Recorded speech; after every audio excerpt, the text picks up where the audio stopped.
Pengendalian mutu produk atau quality control. Pengendalian mutu produk. Mengendalikan mutu produk merupakan upaya menjaga kepercayaan konsumen terhadap produk dan produsen. Mutu produk yang sesuai dengan spesifikasi dan kualitas ketika pertama kali dibuat akan mendorong konsumen melakukan pembelian berulang.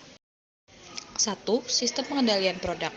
Sistem pengendalian produksi merupakan rangkaian kegiatan yang berkaitan dengan kebijakan perusahaan untuk menjaga dan memelihara produk yang dihasilkan. Adapun kegiatan dalam sistem pengendalian produk, yaitu sebagai berikut. A. Pengendalian persediaan dan pengadaan bahan. B. Pengendalian proses produksi. C. Pengendalian tenaga kerja. 2. Standar kualitas produk. Untuk menjaga kepercayaan konsumen terhadap produk, kualitas produk harus selalu dijaga. Salah satu hal yang dapat dilakukan adalah membuat standar kualitas produk serta kewajiban untuk menaatinya. Jenis standar kualitas produk. Berikut beberapa jenis standar yang dapat diterapkan. 1. International Organization for Standardization atau ISO. ISO adalah badan standarisasi internasional yang berwenang menetapkan standar mutu, salah satunya untuk produk.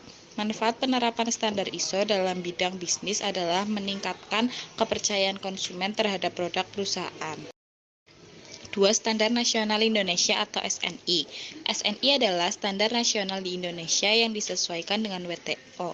Code of Good Practice. Fungsi penerapan standar nasional Indonesia terhadap produk sama dengan penerapan standar ISO, yaitu meningkatkan kepercayaan konsumen terhadap perusahaan. Syarat perumusan standar mutu berdasarkan WTO Code of Good Practice atau perumusan SNI adalah sebagai berikut.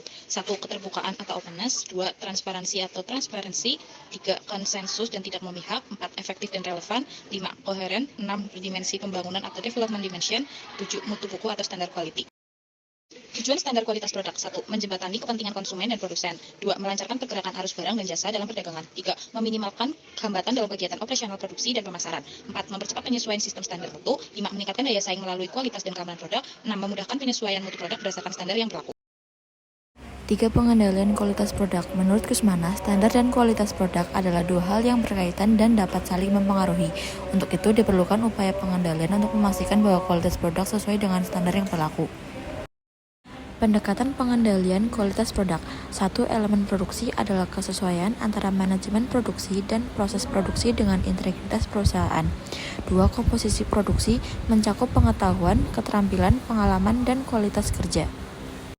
Pendekatan pengendalian kualitas produk yang ketiga adalah elemen lunak, meliputi tenaga kerja, kejujuran, sikap kerja, motivasi, moral, dan kualitas kerja.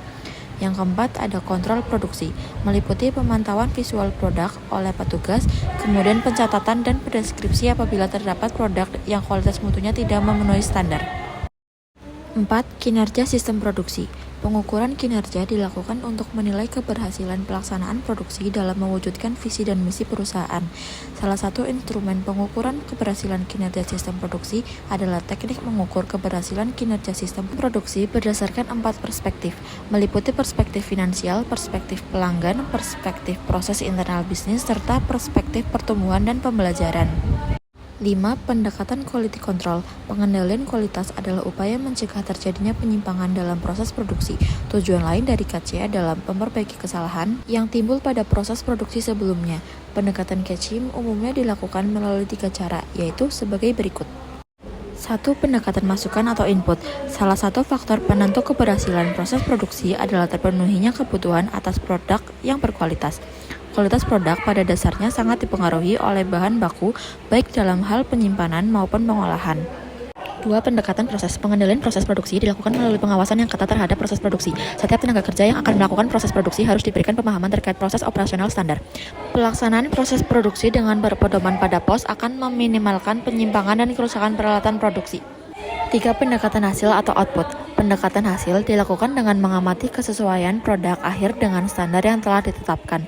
KC melakukan pemeriksaan sampel produk hasil produksi dari berbagai aspek, baik dimensi, ukuran, warna, maupun fungsi produk. Sekian yang dapat kami sampaikan. Terima kasih. Semoga bermanfaat.